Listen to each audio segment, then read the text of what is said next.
Ready to rumble. What is going on, guys? Welcome back to the Front Office Podcast. I am your host. I am Pistols. Yes, that is me. I will be here for the evening, and we're talking fantasy football because fantasy never stops, and that's the way to do it. Tonight, I have something special, sorta special, but basically, it's something that fantasy managers really kind of ignore in the offseason. Coaching changes. There was a lot of them this year. Um, this is basically evaluation season, right? The offseason is really where you kind of start.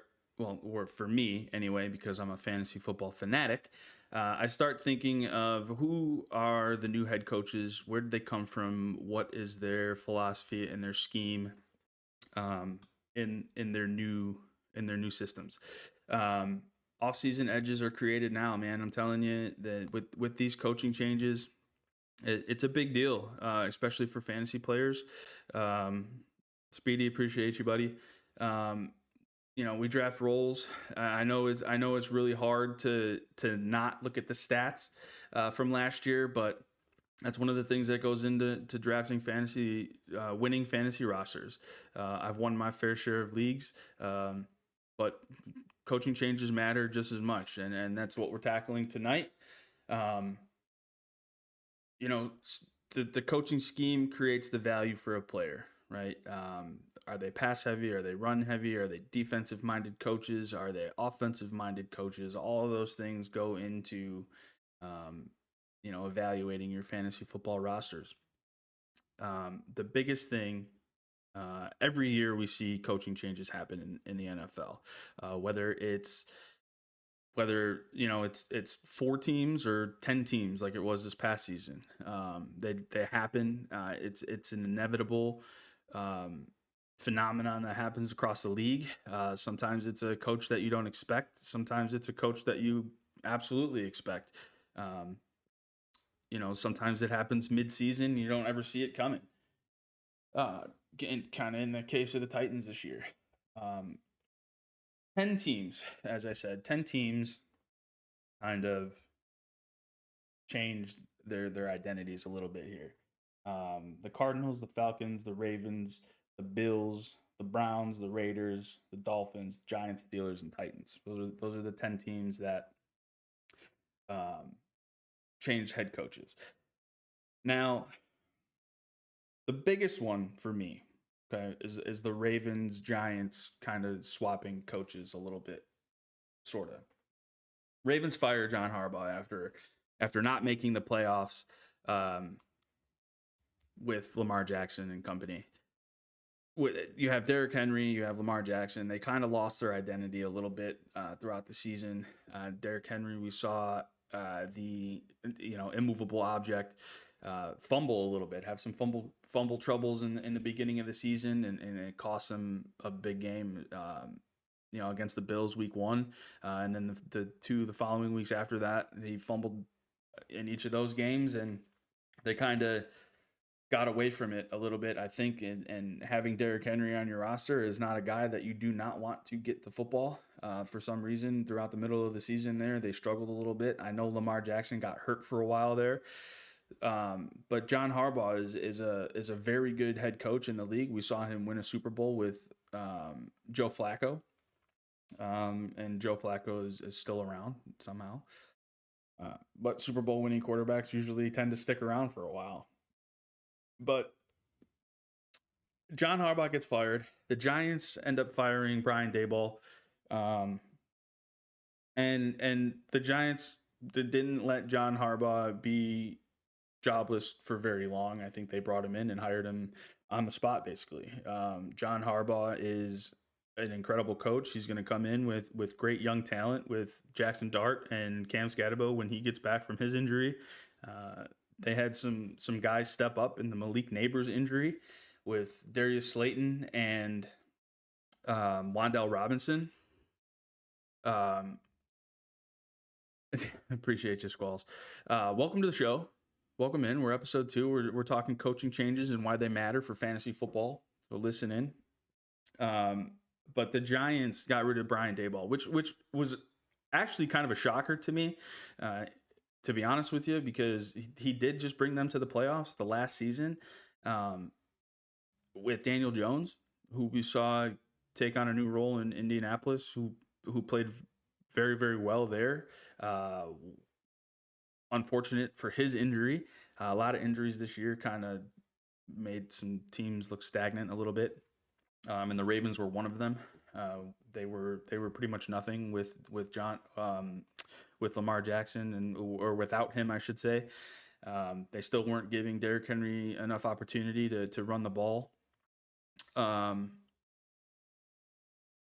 John Harbaugh's a very he historically has had really good defenses in the past. The Giants kind of struggled defensively a little bit. They picked it up towards the end of the season a little bit, but I think this is one of the biggest coaching changes we've seen in a long time. Uh, a guy who's been with one team for as long as John Harbaugh has with the Ravens, it was time for him to go. And we saw the organization agree with that statement.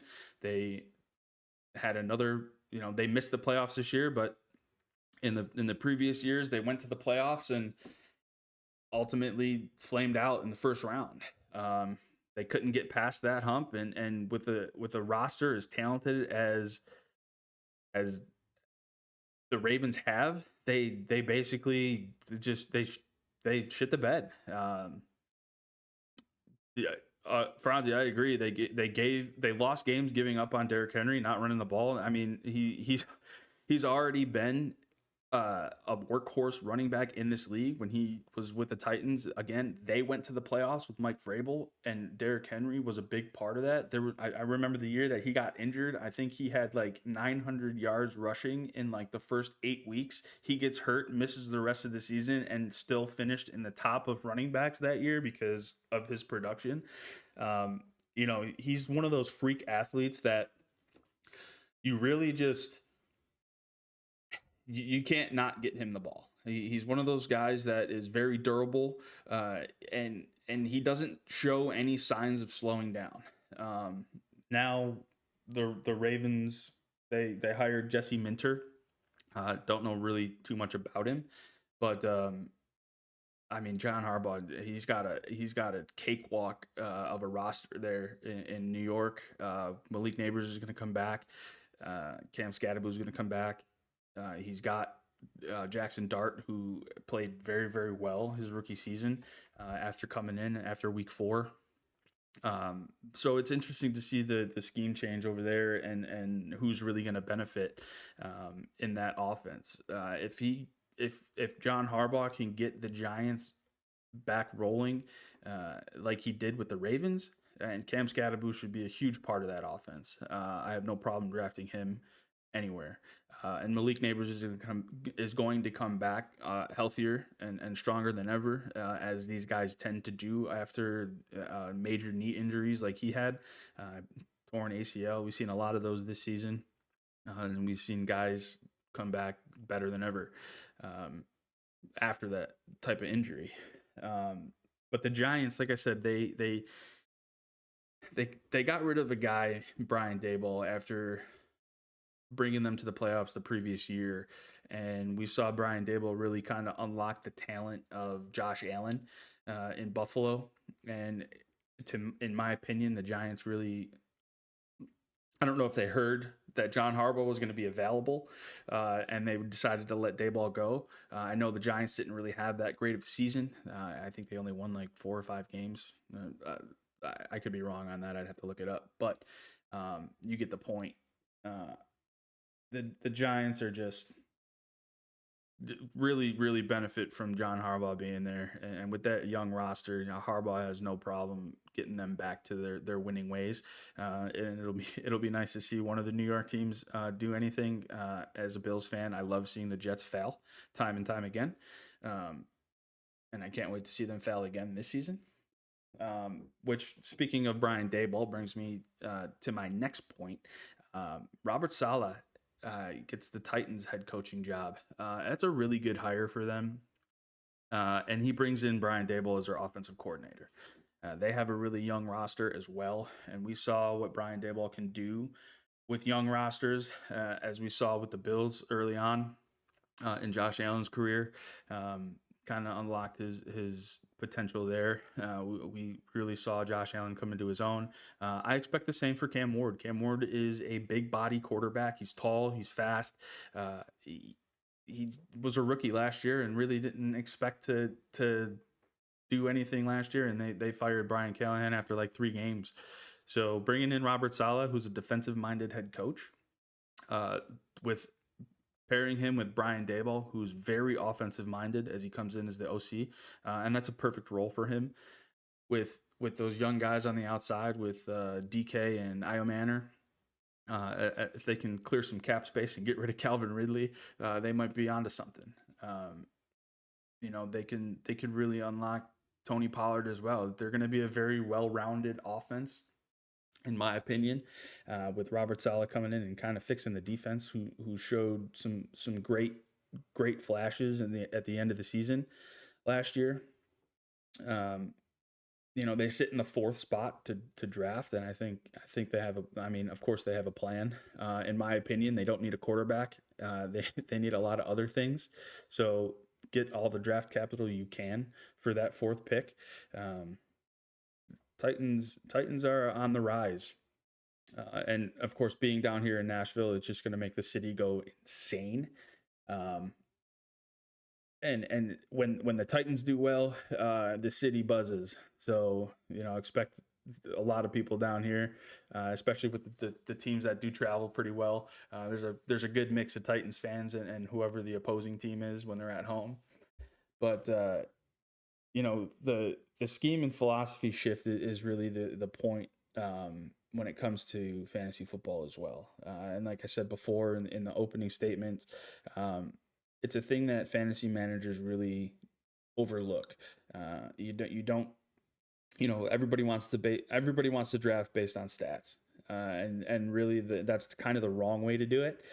Looking at the rankings going, oh, this guy finished first. And don't get me wrong, I'm not saying that those guys are bad and don't draft them ever. But as we saw with like Justin Jefferson this year, drafted in the 1st round, who really put up a really mediocre season, had quarterback issues in Minnesota. They were kicking themselves so hard when they saw Sam Darnold win the Lombardi this year.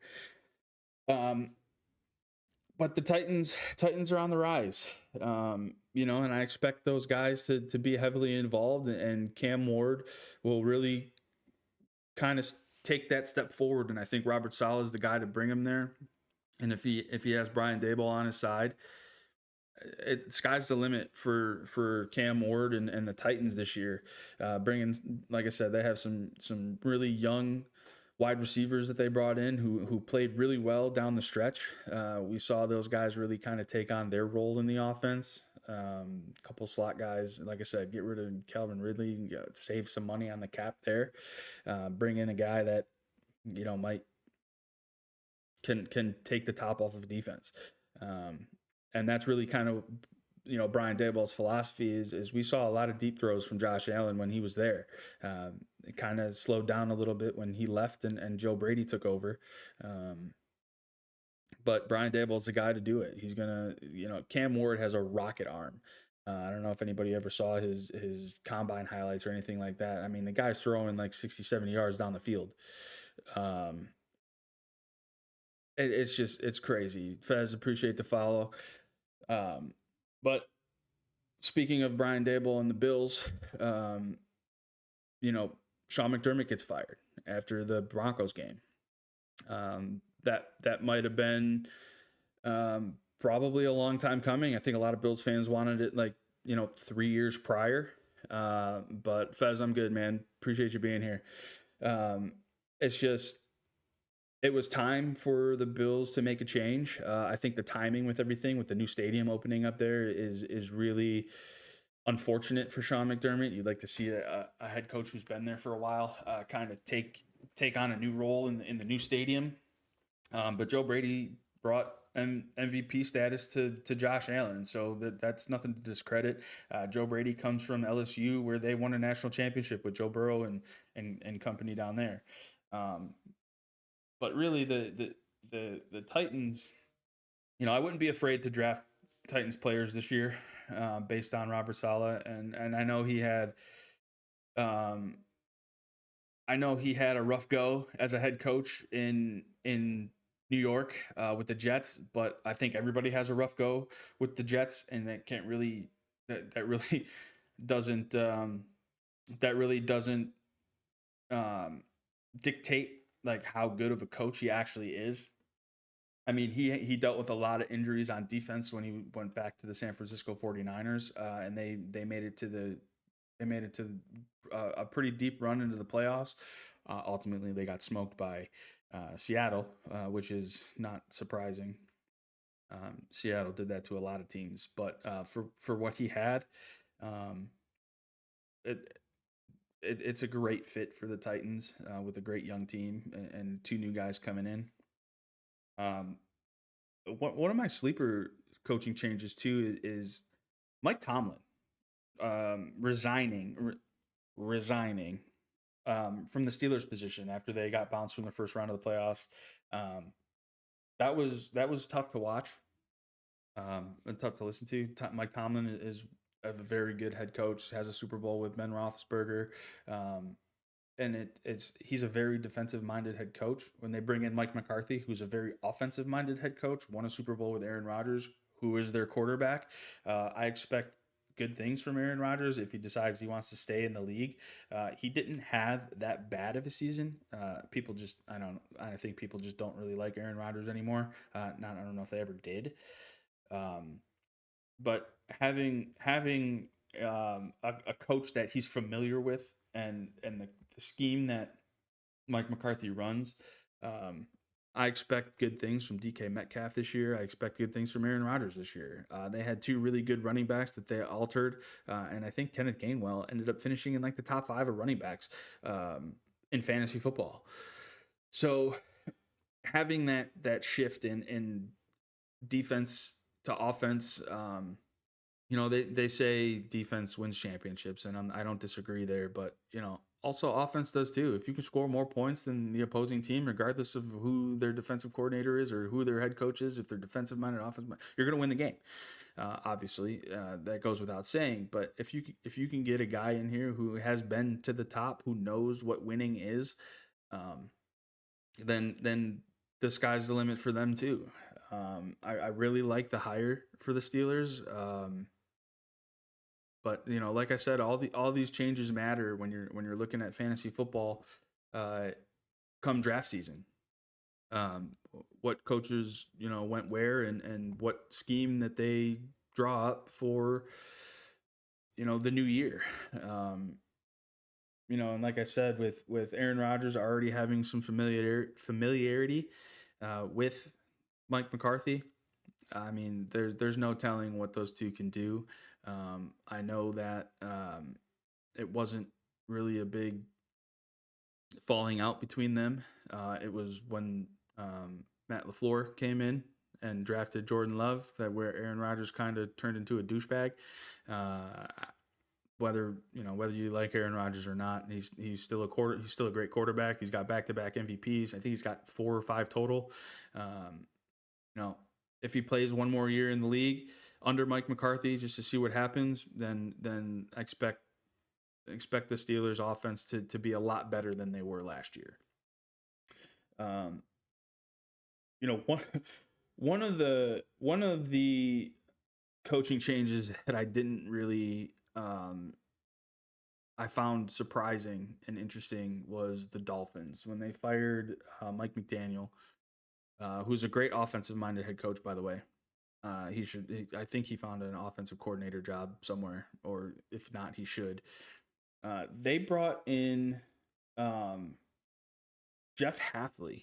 I believe he was the quarterbacks coach in Green Bay. I don't know if that's something that they need to do to fix Tua Tagovailoa, but that guy is one brain injury away from never walking again. I don't and now they just released Tyreek Hill, so all that's left there is Jalen Waddle, and maybe you get Darren Waller if he can not miss games like he always does every season because the guy's made of glass. But these are things that I look into when when draft season comes along.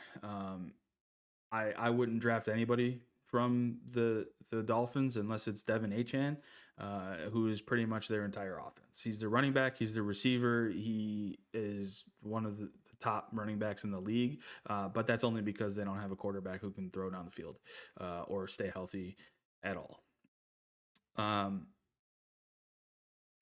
These coaching changes, just like I said, they impact fantasy a lot, whether you realize it or not.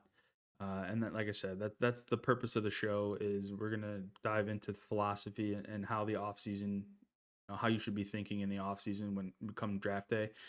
Draft day should be easy. You should be sitting there going, okay, I know exactly how I want to build my roster. I know exactly what happened in the off season, and you there's no panic that sets in. I know panic picks are a thing. Some people out there just go look at a ranking of the top 300 the day before the draft or the hour before the draft and go, all right, let's go. Justin Jefferson, I brought up before. He is my biggest example this season, who is a guy that I didn't trust at all. I avoided Justin Jefferson at all costs last season, not knowing who their quarterback was going to be, if J.J. McCarthy was going to be a thing, and he's not. They brought in Carson Wentz, who is also washed up. But these coaching changes are really a key part of the philosophy and who to draft and who not to draft. Another one of the big stories is the Raiders. The Raiders hired Clint Kubiak, okay, and he was the offensive coordinator for Sam Darnold and the Seattle Seahawks, who won the Super Bowl. Pete Carroll got fired. I think that was always expected of them to kind of let Pete do his thing for a year and let him go. I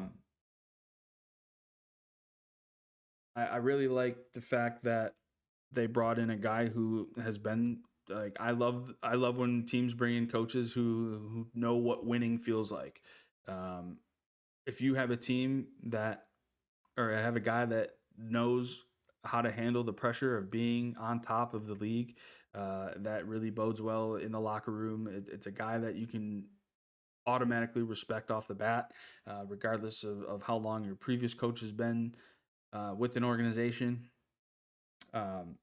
With the Raiders, I expect good things out of them as well. I expect Gentry's role to increase. I expect him to be a top fantasy guy this year. He's got to figure out what they're going to do at wide receiver since they traded Jacoby Myers to the Jaguars in the offseason or in midseason last year. So that'll be interesting to watch as the offseason unfolds and free agency unfolds in a couple weeks here. But I mean, when staff changes, usage changes, roles change, depth charts change, and that's really where it comes down to in the off season. And always have to think about those things when it comes to fantasy football. So it's just one of those things that I've never, shied away from. I'm in 8 fantasy football leagues, and y'all are gonna think I'm crazy for that. But most people mess up when they draft the last year's production, right? Without taking a look at what's going to change this season. One of the coaching changes that I'm not really too concerned about right now is the Cardinals. The Cardinals have a team that is just absolute shambles.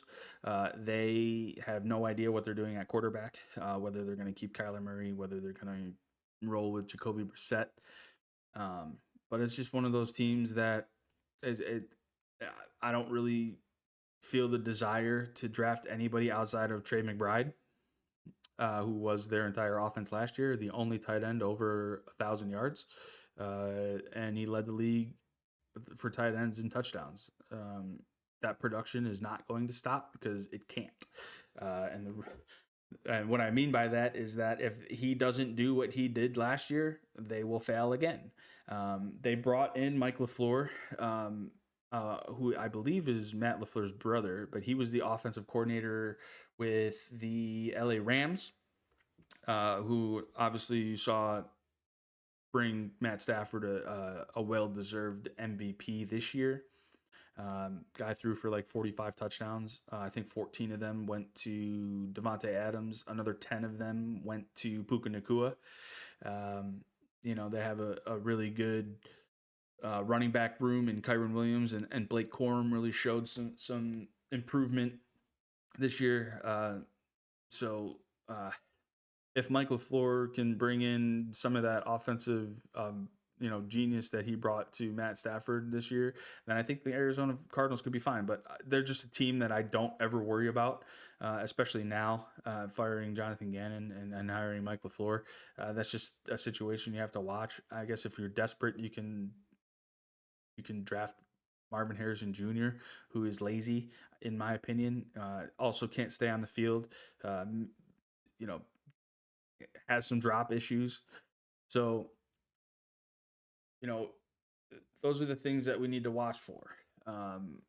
Especially, I know it's early to be talking fantasy football. I know we're only in February, but like I said, February is where it starts. It doesn't start the week of the draft. It starts now. Thinking about all these changes and these new schemes and these new roles that players are going to play in with their new head coaches. I had mentioned the Ravens, the Bills, the Giants, the Raiders, and the Steelers and the Titans and all those guys. And I feel really comfortable this year drafting guys from that squad. We saw some production out of those guys. The Bills have a completely new identity with their head coach. All these teams have new identities, but in a good way.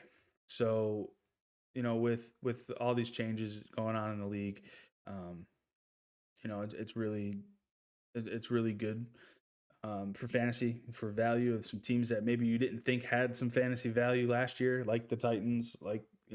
Everyone was probably frustrated with DK Metcalf's production.